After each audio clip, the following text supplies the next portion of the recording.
Hi, Fazia. I'm glad that you came to me regarding the issuance of new common stock because there's a lot of topics to cover today.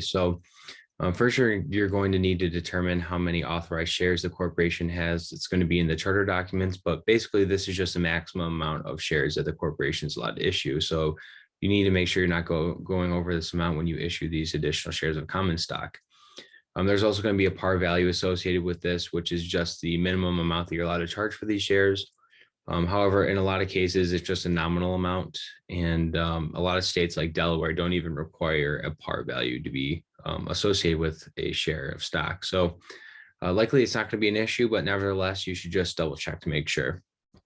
Additionally, you're going to need to worry about other shareholders. So a lot of times preferred shareholders will have anti-dilution protection. So when you issue these additional shares of common stock, it's going to dilute the relative ownership of the other shareholders in the company. A lot of times preferred stockholders will have protections in place to where if you do issue more shares, they're going to be entitled to additional shares as well. So you need to address that as well. There's a lot of securities regulations that you need to go through to sell stock. Our associates will help you go through this long and lengthy process, but generally, you have to register the sale of a security with the SEC, which can be a very costly process unless it's not a public offering or if you fall into one of the exemptions. So I think that you'll be able to fall into the safe harbor exemption in section 402 or 4A2 rather. But put simply, this exemption allows you to avoid registration with the SEC if you limit the offerings to accredited investors, which are defined in Rule 501A. And you can also have no more than 35 non-accredited investors. And these non-accredited investors need to be sophisticated.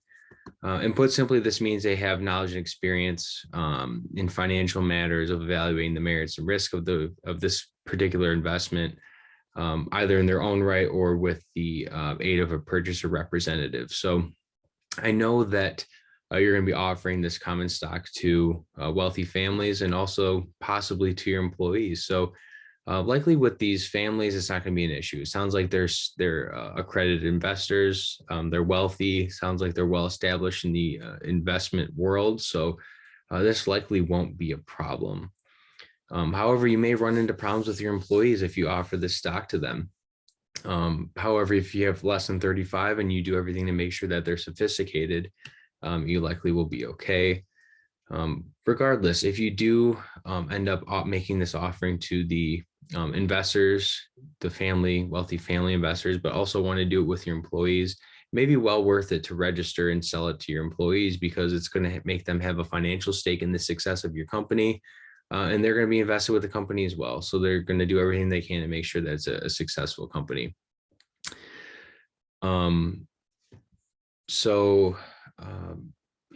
regards to the employees, you have a few options. You can offer the same sale as you are with the wealthy investors right now. You could just grant the stock to your employees as well. Or you could do what many companies do. You can grant the employees options to purchase the stocks at a set price. It's really common with retirement plans with different companies in what they offer their employees. So no matter what you do, it's going to make the employees vested in the company, like I mentioned before. So if you have any more questions, don't hesitate to reach out. Thank you.